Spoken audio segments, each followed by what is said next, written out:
ಎಲ್ಲರಿಗೂ ನಮಸ್ಕಾರ. Welcome back to ಮೇಘನಾ Manoj Gowda YouTube channel. So ಇದೊಂದು ಮಂಡೇ ಮಿನಿ ಬ್ಲಾಗ್. ನಾನು ಈ ಪಾಟ್ಗಳನ್ನ ನಿಮಗೆ ಲಾಸ್ಟ್ ವಿಡಿಯೋದಲ್ಲೇ ತೋರಿಸಿದ್ದೆ. ಮೀಶೋ ಇಂದ ತರಿಸಿದಂಥ ಪಾಟ್ಗಳಿವು. ಒಂದು 5 ತರಿಸಿದ್ದೆ, ಅದರಲ್ಲಿ 2 ಇಟ್ಕೊಂಡು 3 ನಮ್ಮ ದೊಡ್ಡಮ್ಮನ ಮನೆಗೆ ಕೊಟ್ಟು ಕಳಿಸ್ದೆ. ಸೊ ನಮ್ಮಮ್ಮ ಈ ಪಾಟ್ಗಳನ್ನ ಯಾರಾದರೂ ಎತ್ಕೊಂಡು ಹೋಗ್ತಾರೇನೋ ಅಂತ ಅಂತಿದ್ರು. ಹಂಗಾಗಿ 5ರಲ್ಲಿ 3 ನಮ್ಮ ದೊಡ್ಡಮ್ಮನ ಮನೆಗೆ ಕೊಟ್ಟು ಕಳಿಸಿ, ಇನ್ನು 2 ಮಾತ್ರ ಇಟ್ಕೊಂಡೆ. ಸೊ ನೋಡೋಣ, ಇನ್ ಕೇಸ್ ಯಾರು ಈ ಪಾಟ್ಗಳನ್ನ ಎತ್ಕೊಂಡು ಹೋಗ್ಲಿಲ್ಲ ಅಂದ್ರೆ ಅಥವಾ ಮುಟ್ಲಿಲ್ಲ ಅಂದ್ರೆ ಇನ್ನೂ ತರಿಸ್ಕೊಳ್ಳೋಣ ಬೇಕಂದ್ರೆ ಅಂದ್ಬಿಟ್ಟು ನಾನು ಒಂದು 2 ಮಾತ್ರ ಇಟ್ಕೊಂಡೆ. ಸೊ ಅದು ಪಿಂಕ್ ಮತ್ತು ಬ್ಲೂ ನನ್ನ ಫೇವ್ರೆಟ್ ಕಲರ್, ಹಂಗಾಗಿ 2 ಕಲರ್ ಪಾಟ್ ಇಟ್ಕೊಂಡೆ. ಒಂದು ಪಾಟಿಗೆ ನಾನು ಹಸಿರು ಮೆಣಸಿನ್ಕಾಯಿನ 2 ಪೀಸ್ ಮಾಡಿಬಿಟ್ಟು ಹಾಕ್ದೆ, ಹಸಿರು ಮೆಣಸಿನ್ಕಾಯಿ ಗಿಡ ಬರಲಿ ಅಂದ್ಬಿಟ್ಟು. ಸೊ ಈ ರೀತಿ ಹಸಿರು ಮೆಣಸಿನ್ಕಾಯಿ ಹಾಕಿ ಮೇಲ್ಗಡೆ ನೀರು ಹಾಕ್ದೆ. ಒಂದು ಸ್ವಲ್ಪನೇ ಹಾಕಬೇಕು, ಹಂಗಾಗಿ ಸ್ವಲ್ಪ ಸುಮ್ಮನೆ ಹಂಗೆ ಸ್ಪ್ರಿಂಕಲ್ ಮಾಡಿದೆ.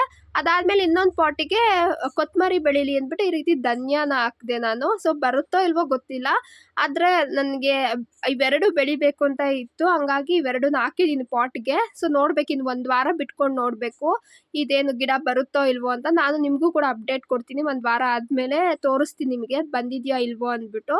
ಸೊ ಎಸ್, ಇದಾಗಿತ್ತು ನನ್ನ ಇವತ್ತಿನ ಈ ಒಂದು ಮಿನಿ ವ್ಲಾಗ್. ನಿಮಗೆಲ್ಲ ಇಷ್ಟ ಆಗಿದೆ ಅಂತ ಅನ್ಕೊಂತೀನಿ. ಇನ್ನು ಯಾರೆಲ್ಲ ನನ್ನ ಚಾನಲ್ಗೆ ಸಬ್ಸ್ಕ್ರೈಬ್ ಆಗಿಲ್ವೋ ದಯವಿಟ್ಟು ಮೇಘನಾ ಮನೋಜ್ ಗೌಡ ಯೂಟ್ಯೂಬ್ ಚಾನಲ್ಗೆ ಸಬ್ಸ್ಕ್ರೈಬ್ ಮಾಡ್ಕೊಳ್ಳಿ. ನಾನು ಪ್ರತಿಯೊಂದು ವೀಡಿಯೋನು ಕಂಪ್ಲೀಟಾಗಿ ವ್ಯೂ ಮಾಡಿ ಅಂತ ಹೇಳ್ತಾ ಈ ವ್ಲಾಗ್ನ ನಾನು ಇಲ್ಲೇ ಮುಗಿಸ್ತೀನಿ. Thank you so much.